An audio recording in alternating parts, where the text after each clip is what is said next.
ചില ജീവിതകഥകൾ കേൾക്കുമ്പോൾ നമ്മൾ ശരിക്കും അത്ഭുതപ്പെട്ടു പോകും അല്ലേ? ജനിക്കുന്നതിനു മുൻപേ പ്രവചിക്കപ്പെട്ട ഒരു ജീവിതം.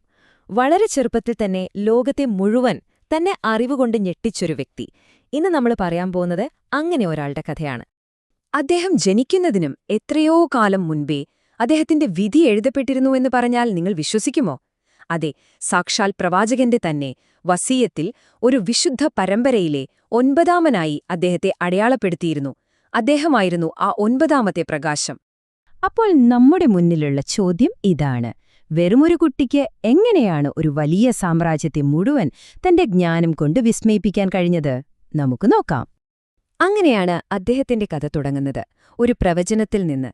വളരെ ചെറുപ്പത്തിൽ തന്നെ നമുക്കൊന്നും ചിന്തിക്കാൻ പോലും പറ്റാത്തൊരു വലിയ ഉത്തരവാദിത്തമാണ് ആ കൊച്ചുകുട്ടിയുടെ തോളിൽ വന്നു വീണത്.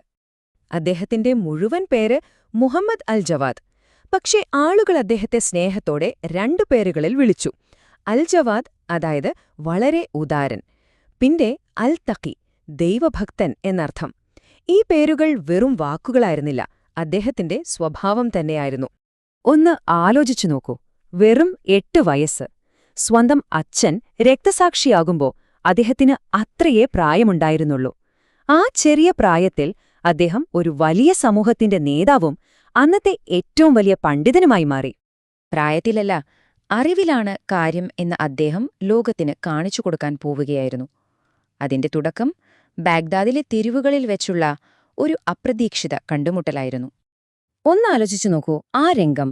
ഖലീഫ മാമൂനും അദ്ദേഹത്തിന്റെ വലിയ സൈന്യവും ബാഗ്ദാദിലെ തെരുവിലൂടെ വരുന്നു. അവിടെ കളിച്ചുകൊണ്ടിരുന്ന കുട്ടികളൊക്കെ പേടിച്ചു നാലുപാടും ഓടി. പക്ഷെ ഒരാൾ മാത്രം ഒരടി പോലും പിന്നോട്ട് വെക്കാതെ അവിടെ തന്നെ നിന്നു. അത് നമ്മുടെ യുവ ഇമാമായിരുന്നു. തന്റെ മുന്നിൽ ധൈര്യത്തോടെ നിൽക്കുന്ന ആ കുട്ടിയെ കണ്ടപ്പോൾ ഖലീഫയ്ക്ക് അത്ഭുതമായി. അദ്ദേഹം ചോദിച്ചു, "എന്താ നീ മാത്രം ഓടിപ്പോകാഞ്ഞത്?" ഇമാമിന്റെ ആ മറുപടി കേട്ട് ഖലീഫ ഒരു നിമിഷം സ്തബ്ധനായിപ്പോയി. അദ്ദേഹം പറഞ്ഞു, "ഈ വഴിക്ക് വീതി കുറവൊന്നുമില്ലല്ലോ.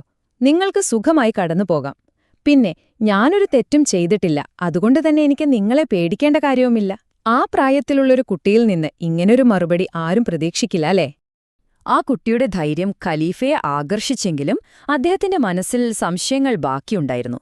അതുകൊണ്ട് രാജ്യത്തെ ഏറ്റവും വലിയ പണ്ഡിതന്മാരുടെ മുന്നിലിരുത്തി ആ 9 വയസ്സുകാരന്റെ അറിവ് ഒന്ന് പരീക്ഷിക്കാൻ തന്നെ അദ്ദേഹം തീരുമാനിച്ചു.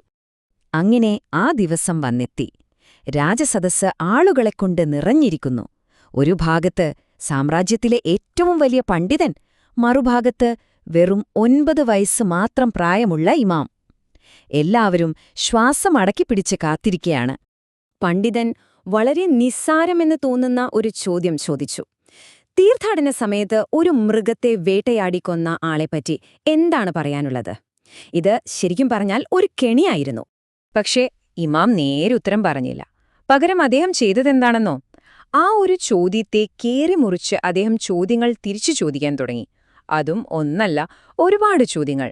ഓരോ ചോദ്യവും ആ പണ്ഡിതൻ ചിന്തിക്കുക പോലും ചെയ്യാത്ത നിയമത്തിന്റെ പല പല വശങ്ങളിലേക്കാണ് വിരൽ ചൂണ്ടിയത്.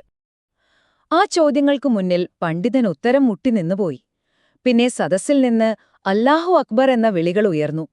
ആ കൊച്ചുകുട്ടിയുടെ അറിവ് സാധാരണ മനുഷ്യർക്കുള്ളതല്ല, അത് ദൈവത്തിൽ നിന്നുള്ള ഒരു സമ്മാനമാണെന്ന് അവിടെയുണ്ടായിരുന്ന എല്ലാവർക്കും മനസ്സിലായി. ഇമാമിന്റെ അറിവ് ഖലീഫയെ ഞെട്ടിച്ചുവെങ്കിലും അത് അദ്ദേഹത്തെ പേടിപ്പെടുത്തുകയും ചെയ്തു. ഈ ദൈവിക ശക്തിയെ എങ്ങനെ തനിക്ക് അനുകൂലമാക്കാം എന്നായി അദ്ദേഹത്തിന്റെ അടുത്ത ചിന്ത. അതിനായി അദ്ദേഹം ഒരു തന്ത്രം മെനഞ്ഞു. ഖലീഫയുടെ പ്ലാൻ വളരെ ബുദ്ധിപരമായിരുന്നു. ഒന്നാമത്, ഇമാമിനെ സ്വന്തം മകളെക്കൊണ്ട് വിവാഹം കഴിപ്പിക്കുക. അപ്പോൾ അദ്ദേഹത്തെ കൊട്ടാരത്തിൽ തന്നെ നിർത്താം, നിരീക്ഷിക്കാം. രണ്ടാമത്, ആ ബന്ധത്തിൽ ഒരു പേരക്കുട്ടി ജനിച്ചാൽ ഇമാമിന്റെ പിൻഗാമിയെന്ന നിലയിൽ അവനെ അടുത്ത ഭരണാധികാരിയാക്കാം. മൂന്നാമതായി, ഇമാമിന്റെ അച്ഛന് കൊന്നത് താനാണെന്ന ചീത്തപ്പേര് ഇതിലൂടെ മായ്ച്ചെടുക്കാം. വിവാഹം നടന്നു. പക്ഷെ ഖലീഫയുടെ കണക്കുകൂട്ടലുകളെല്ലാം തെറ്റി. ആ ബന്ധത്തിൽ കുട്ടികളുണ്ടാവാതിരുന്നതോടെ അദ്ദേഹത്തിന്റെ എല്ലാ രാഷ്ട്രീയ പദ്ധതികളും പൊളിഞ്ഞു. മാമൂൻ ഖലീഫയുടെ മരണത്തോടെ ഇമാമിന്റെ ജീവിതത്തിലെ ഒരു ഘട്ടം കഴിഞ്ഞു. എന്നാൽ കാര്യങ്ങൾ കൂടുതൽ വഷളാവാനാണ് പോയിരുന്നത്. പുതിയ ഭരണാധികാരിക്ക് കീഴിൽ അദ്ദേഹത്തിന്റെ ജീവിതത്തിലെ അവസാന, ഏറ്റവും വേദനാജനകമായ അധ്യായം തുടങ്ങുകയായിരുന്നു. 2 ഖലീഫമാരും ഇമാമിനോട് 2 തരത്തിലായിരുന്നു പെരുമാറിയത്. മഅ്മൂൻ ഒരു തന്ത്രശാലിയായിരുന്നു. അയാൾ രാഷ്ട്രീയ അടവുകളിലൂടെ ഇമാമിനെ നിയന്ത്രിക്കാൻ നോക്കി.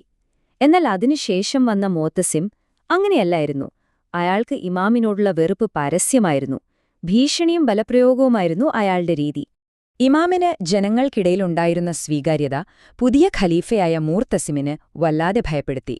അതുകൊണ്ട് അദ്ദേഹം ഇമാമിനെ മദീനയിൽ നിന്ന് തിരികെ ബാഗ്ദാദിലേക്ക് വരാൻ നിർബന്ധിച്ചു. അവിടെ ഓരോ നിമിഷവും ചാരന്മാരുടെ നിരീക്ഷണത്തിലായിരുന്നു അദ്ദേഹം. അദ്ദേഹത്തിന്റെ ജീവിതത്തിലെ പ്രധാനപ്പെട്ട വർഷങ്ങൾ നോക്കൂ. 8-ാം വയസ്സിൽ ഇമാമാകുന്നു. 9-ാം വയസ്സിൽ ഒരു സാമ്രാജ്യത്തെ മുഴുവൻ തന്റെ അറിവുകൊണ്ട് അത്ഭുതപ്പെടുത്തുന്നു.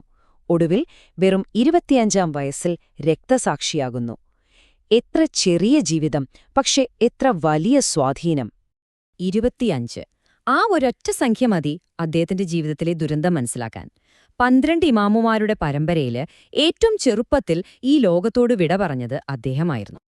ഒടുവിൽ ഖലീഫയുടെ ഉത്തരവ് പ്രകാരം അദ്ദേഹത്തെ വിഷം കൊടുത്തു കൊന്നു. ബാഗ്ദാദിൽ അദ്ദേഹത്തിന്റെ മുത്തച്ഛനായ ഇമാം മൂസ അൽ കാദിമിന്റെ ശവകുടീരത്തിനടുത്താണ് അദ്ദേഹത്തെയും അടക്കിയത്. ഇന്നും ലക്ഷക്കണക്കിനാളുകൾ സന്ദർശിക്കുന്ന ഒരു പുണ്യഭൂമിയാണത്. ഇമാം അൽ ജവാദിന്റെ കഥ കേട്ട് കഴിയുമ്പോൾ നമ്മളെല്ലാവരും ചിന്തിക്കേണ്ട ഒരു കാര്യമുണ്ട്. ഒരു ജീവിതത്തിന്റെ യഥാർത്ഥ വില എന്താണ്? നമ്മൾ എത്ര വർഷം ജീവിച്ചു എന്നതിലാണോ കാര്യം? അതോ ആ ജീവിച്ച കാലം കൊണ്ട് എത്രത്തോളം അറിവും ധൈര്യവും ലോകത്തിന് നൽകി എന്നതിലാണോ?